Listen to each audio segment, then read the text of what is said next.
Saints Row HDR is actually very good. So it has two problems. It has the black level raise a little bit, so just lower that 3 clicks. The default is 50. If your default is 50, lower that 3 clicks. If it's 51, lower that 3 clicks down.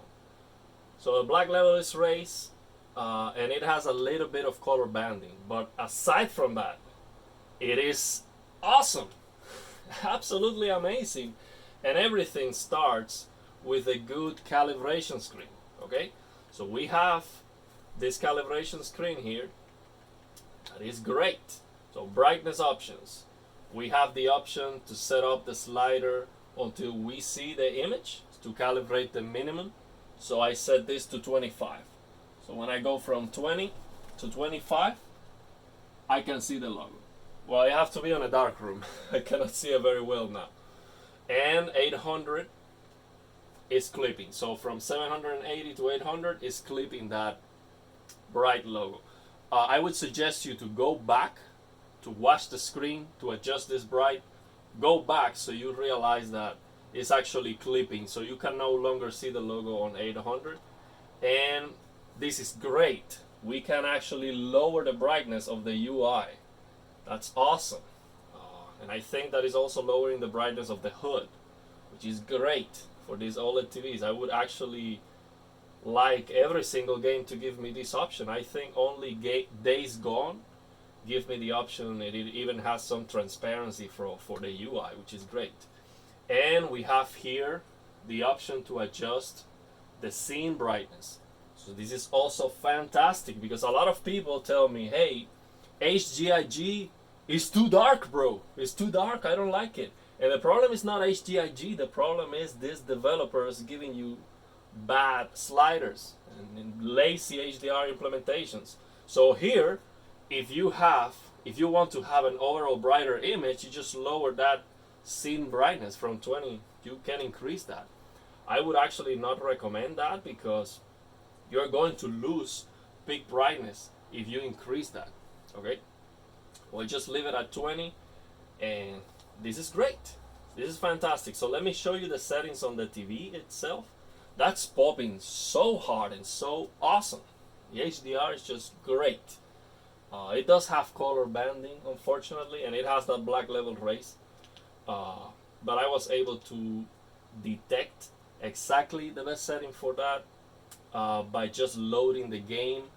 And I had like a black screen. I'm gonna show you that actually. Well, I don't need to show you that. Before the game is loading, you have like a few months earlier or something like that, and the entire screen is black, and you are able to pause the game there.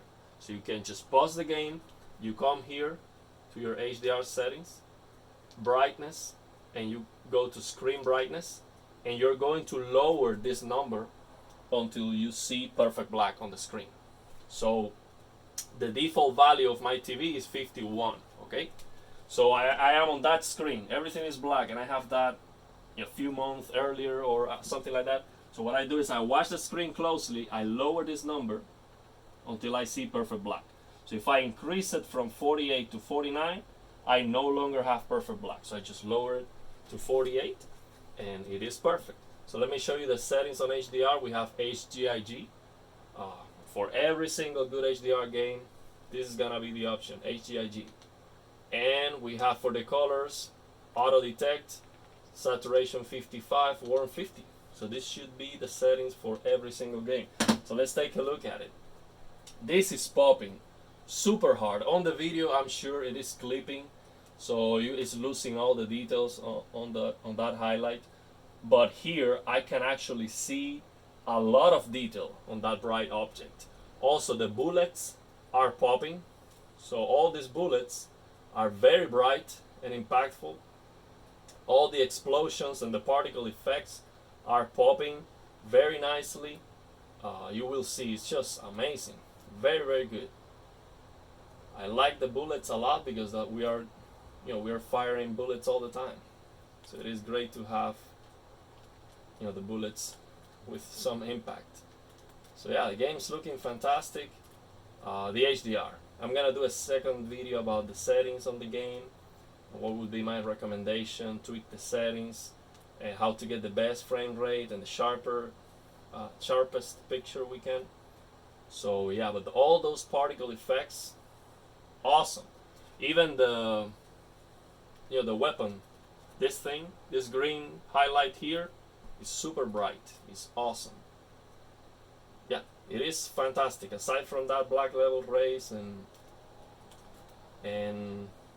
black level rays and color banding, a little bit of color banding we have, but aside from that, it's very very nice. So yeah, it's looking good. So the game is getting review bombarded like, oh, it's bad.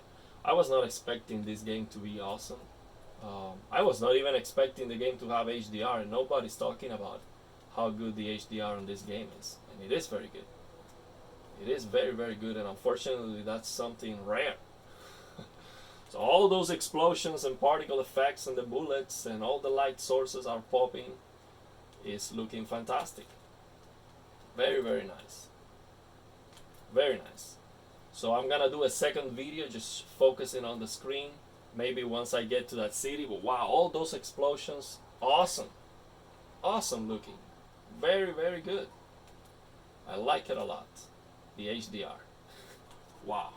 Just great. Great, great. And all the shadow detail is visible. I'm not, black crush or anything like that. Everything is visible. It's awesome. I would even try lower the brightness even more, from 20, from that default 20, maybe lowering it to 11, something like that, and see if that looks even better. But yeah, it is great. I like it a lot. So yeah, give it a try. It's actually a very good looking game. The performance is good too, so I'm gonna talk about that in the second video.